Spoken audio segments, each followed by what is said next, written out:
అత్తాకోడలకు పంచాయతీలు కూడా పెడుతున్నావు కొత్తగా నీ వల్ల. ఇటువంటి పరిస్థితి అలా ఒక కోదాడలనో ఒక పరిగిలినో కాదు, రాష్ట్రం అంతటా ఉన్నది. మోసం కాని వ్యక్తి, మోసపోని వ్యక్తి ఈరోజు రాష్ట్రంలో ఎవరు లేరు. నిన్న మీరు చూడొచ్చు, ఢిల్లీకి పోయిండు రేవంత్ రెడ్డి గారు, ఆయన ప్రభుత్వం మొత్తం. ఒక ముఖ్యమంత్రి ఢిల్లీకి పోతే, ఒక నాయకుడు, దమ్మున నాయకుడు ఢిల్లీకి పోతే ఏం చెప్పాలా? బీసీ రిజర్వేషన్ల విషయంలో పోతున్నా, నేను తీసుకునే వస్తా అని చెప్పాలి. కేసీఆర్ ఎట్లా చెప్పిండు? నేను ఆంధ్రప్రదేశ్ నుంచి పోతున్న ఢిల్లీకి, తిరిగి తెలంగాణలోనే కాలు పెడతా అన్నాడా లేదా? తెచ్చిండా లేదా? ఓ గది దమ్మున నాయకుడు చేసే పని. మరి రేవంత్ రెడ్డి గారు ఏమన్నారు? నేను చేస్తా, ఇది చేస్తా, అది చేస్తా అని పోయిండు. ఇక ఆడ ఉపన్యాసాలు వీళ్ళు ఒకరిని మించి ఒకరు మైకులు. ఒక ఆయన ఎమ్మెల్యే సాబ్ మాట్లాడుతూ నేను చూస్తూ ఉన్నా, మోడీ గారిని వంగబెట్టి గుద్దుతూనే వస్తాయి రిజర్వేషన్ అని కూడా అంటాడు. ఈ గుద్దుడేంది, తన్నుడేంది, గీ పని గాడబోతారు ఎవడన్నా పోయి. ఇవాళ ఏం సాధించారు మరి? బీసీలకు మీరే చెప్పారు కదా, కామారెడ్డిలో బీసీ డిక్లరేషన్ అని పెట్టి మీరే చెప్తిరి 42% రిజర్వేషన్ ఇస్తాం. ఏది ఓన్లీ ఎలక్షన్లలో కాదు, విద్యల, ఉద్యోగాలల్లా, ప్రభుత్వ కాంట్రాక్ట్లల్లా, రాజకీయంలో, నాలుగిట్లా 42% రిజర్వేషన్ ఇస్తాను నువ్వే చెప్పినావు. ఆ రోజు నువ్వు చెప్పలే కదా బీసీ డిక్లరేషన్లో? రాహుల్ గాంధీ ప్రధానమంత్రి అయితేనే ఇస్తా అని చెప్పినావు ఆ రోజు. ఆ రోజేమో అందరికీ మీరు ఓట్లు వేయండి బీసీలు అందరూ, నేను 42% రిజర్వేషన్ ఇస్తా అని చెప్తివి. అదొక్కటే మాత్రమే కాదు, ఇంకేం చెప్పిండు? బీసీ సబ్ ప్లాన్ తెస్తా, చట్టబద్ధత తెస్తా, ఒక్కొక్క రూపాయి ప్రభుత్వం ఖర్చు పెడితే అలా 42% బీసీలకు పోయేటట్టు చట్టబద్ధత తెస్తా అని చెప్పినావు. చేసినావా మరి? నీ చేతుల పని కదా అది. సరే, రిజర్వేషన్లు అంటే నీ చేతులు లేవనుకుందాం, ఢిల్లీ చేతులు ఉన్నాయి అనుకుందాం ఒక్క నిమిషానికి. మరి నీ చేతుల బీసీ సబ్ ప్లాన్ ఉన్నది, సంవత్సరానికి 20,000 కోట్ల బడ్జెట్ పెడతా అన్నాడు బీసీలకు.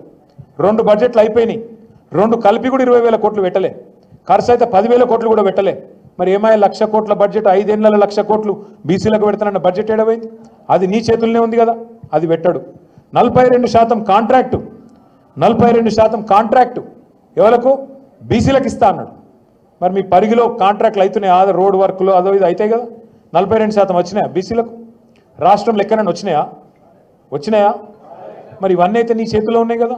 ఒక జీవో ఇస్తే అయిపోతుంది కదా, అసెంబ్లీ పెట్టి బీసీ సబ్ ప్లాన్ పాస్ చేయొచ్చు కదా, బడ్జెట్లకి 20,000 కోట్లు ఇవ్వచ్చు కదా. ఇవేవి ఇయ్యడంట, ఇక్కడ ఆయన చేతులున్నాయేమో ఇయ్యడంట.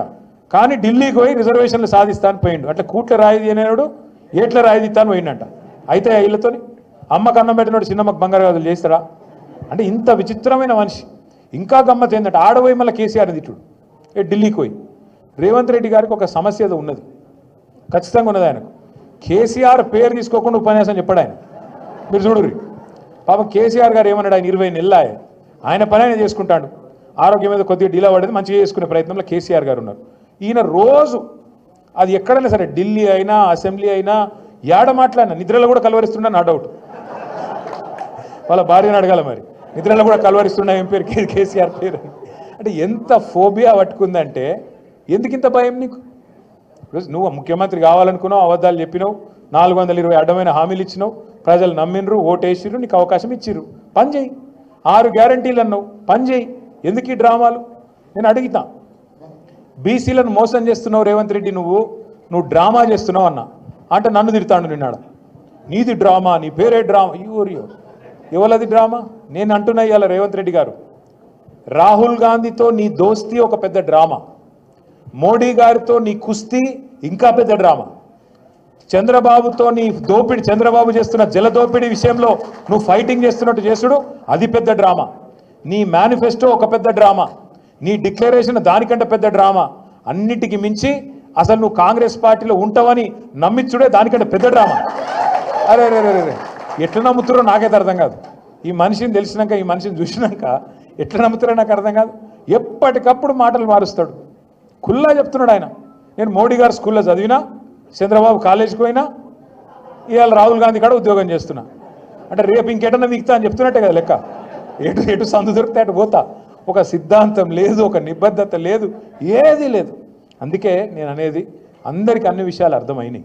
ఇవాళ రైతులకు అర్థమైనాయి, మహిళలకు అర్థమైనాయి, పిల్లగాళ్ళకు అర్థమైనాయి. 2 లక్షల ఉద్యోగాలు అన్నాడు, వచ్చినాయా 2 లక్షలు? వాళ్ళు కుల్లా తిడుతున్నారు. ఉన్నకాకమున్న జాబ్ క్యాలెండర్కు దినం పెట్టిండ్రు అక్కడ, ఏది చిక్కడపల్లి లైబ్రరీ కాడ. నేను మంచిగా ఫోటో పెట్టి సంవత్సరం అయిపోయిందని చెప్పి ప్రథమ సంవత్సరికం చేసి పారేసారు. దినం కాదు, సంవత్సరికం చేశారు. సారీ, మొత్తం అందరికీ అన్ని విషయాలు అర్థమైనాయి. కొడంగల్లో సొంత నియోజకవర్గంలో విషయం అర్థమైంది కాబట్టే ఇలా కాంగ్రెస్లో ఎవరు ఉండే ప్రయత్నంలో లేరు. నేను మీ అందరినీ కోరేది ఒకటే, మీ అందరికి చెప్పేది ఒకటి మనసుకి ఎక్కించుకోండి.